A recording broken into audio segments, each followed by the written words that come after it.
Hey, what's going on, guys? J Cloud Anime Talk here, and today, the Black Clover Chapter 281, the official release, is out. And man, this chapter was something else. Tabata put a lot of characters we haven't seen in quite a while in one chapter. Even seeing the return of Julius this chapter, being 23 years old, but we know how long that lasted, so. 2 seconds later.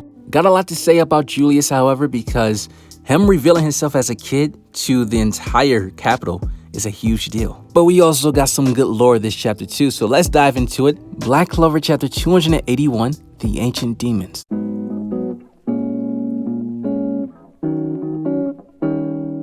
So the beginning of this chapter starts off with the narrator explaining the lore of the two ancient demons of the Spade Kingdom, which are the two demons that everyone is currently fighting in this chapter. It explains that demons are a miracle born from human hatred and the power of the underworld, which I don't think I would put miracle and demons in the same sentence, but that's just me. The narrator goes on to explain that long ago, there were two royal youths of the Spade Kingdom who had phenomenal magic and they were close friends. At some point, their affection turned into hatred and they became demons and they fought and they were sealed away, which we really got to know who sealed these two demons away to begin with, because they had to be extremely strong.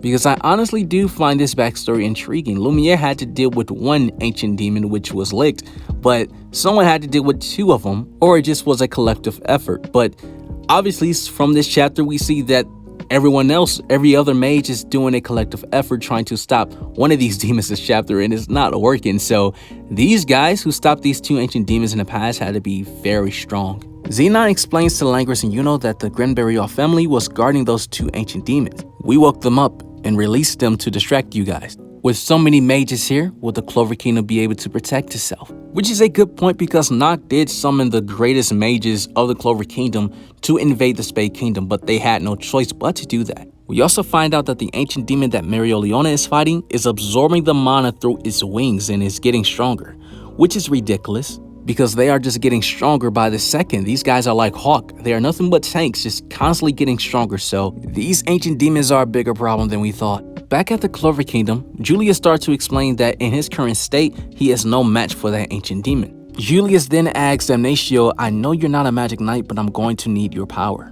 Which makes sense, because Damnatio, he controls the magic parliament. He's not a magic knight. He has a strong magic type and has a strong amount of mana because he's a royal, but he's not a fighter. Despite not being a fighter, I will say that Damnatio can beat majority of the magic knights on one-on-one battles. I would say he's comparable to the captains. I think that's fair to scale Damnatio in that range. But I do believe the way his magic type works, he will be more dangerous in team battles. But he's not a magic knight, but he could be. We then see Kaiser, the ultimate defense of the Clover Kingdom. He's flying in the air with his Vortex Magic, and he has people inside of his Vortex, and they go full-fledged charging in on this ancient demon. And Kaiser completely stops this demon within his tracks, because this demon was running full-fledged to the Clover Kingdom until Kaiser showed up. So I gotta say, if it wasn't for Kaiser this chapter, that demon would have already invaded the royal capital. Kaiser's Vortex Magic is something special, so this man deserves a lot of credit this chapter. And he also has that elf boost as well, so we know he got really strong after the time skip. We also see groups of magic knights evacuating everyone. We see Sol, Puli, which is another character who had an elf boost. And lastly, En Rengard, which I always liked this character the moment he showed up in the tournament. This guy comes off as like not talkative that much, but when he uses his mushrooms are hysterical. So I like this character. I'm glad to see him back. And then we also see Augustus Clover, and this is the funniest panel within this whole chapter. We see the ancient demon is about to shoot a beam at the royal capital, and Augustus Clover is screaming his tail off. Like, he looks so scared, he's sweating, and it's so funny because the ancient demon is aiming directly towards his area. Almost like he knew, but I'm pretty sure he didn't, just aiming randomly, but I just thought it was very funny. And I wouldn't be mad if the ancient demon actually hit him, because I don't think anybody within the fandom actually liked this guy. We also see the return of Kirsch Vermillion, and his time skip design pretty much looked the same, but he uses his cherry blossom magic, making illusions around the ancient demons just so he can throw the demon off. But also, he wasn't alone. We also see the return of Nebra Silva, and she also uses her mist magic to create illusions as well. And it makes sense why her and Kirsch Vermillion did the exact same thing at the exact same time, because their magic power is very similar with these illusions and clones, so it makes sense why these two were together. I know out of all the siblings, Noelle looks more like her mother, but man, Nebra in that panel shot looks just like Asta Silva. It's crazy. But I'm glad she's in action because we really don't see much of her at all. The chapter continues on with the ancient demon finally shooting out the blast, but we see the most impressive thing to me, the most impressive thing this chapter, we see Solid. Solid using his water magic spell, clashing his attack spell with the ancient demon's attack spell, and he changes the ancient demon's spell trajectory. And Solid was even mad with himself because he said, I spent 6 months training like this and all I could do was divert the attack. I don't know about you, but to me that is extremely impressive.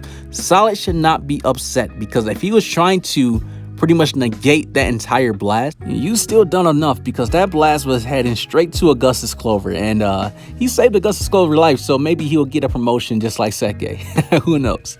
The ancient demon then starts to wild out and he breaks the Vortex spell that Kaiser used and is pushing everyone back. And then we see Damnatio use his scale magic, scale relegate spell, which he tried to negate the entire blast from the ancient demon because he shot again, but it didn't work. Damnatio explained that the ancient demon's magic is way too vast, but we see Julius Novachrono enhance the demon's entire blast in a chronostasis. You see that Julius, he is back at the age of 23 years old because he talks about that he aged himself for 10 years, but his time and his magic power is very limited right now. But if he combines his power with Damnatio, there is a chance. And while Damnatio is still using his relegate spell, Julius now has his chronostasis around the ancient demon's arm. And you see the arm is starting to combust. It's starting to rip apart, just like the way when he used it against Patry back in their first encounter, which messed up William's arm pretty bad.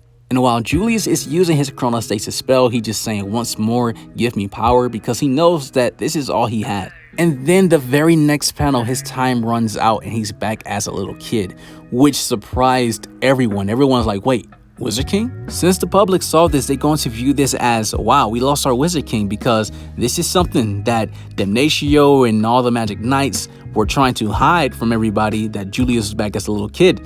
Now that everyone saw this, you already know people are going to be wanting a new Wizard King. The fate of Julius as a Wizard King is now in question, and I will make a video about this. While everyone is looking at Death's Door, we see that the ancient demon is charging up this beam, ready to destroy the entire country. And the narrator starts to speak, saying that in this world, magic is everything. And then we see our boy Asta comes flying in with his Demon Slayer sword, charge in with this beam, completely clashes with it, and then he says, all right, Liebe, let's go.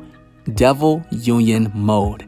And man, it's about to end the chapter just like that. And this chapter was a really good paced one. Like, we really see the consequence. Tabata has been giving out bangers week after week after week. This is another 10 out of 10 chapter for me, but it just, the way this chapter ends, when you see Asta just shows up and Julius saying, Asta, just remember not too long ago, Damnatio tried to use Asta as a scapegoat because he didn't trust him because he's a devil user. But now let's look at the circumstances.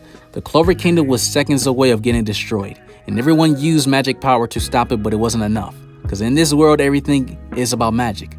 But the ironic part is that a devil user is going to show up, a peasant, to stop this ancient demon who has no magic. Isn't that very ironic? It's very ironic that you're still listening to this video and you haven't subscribed yet with notification bells on. You guys have an awesome life. Take care of yourselves, and I'm out.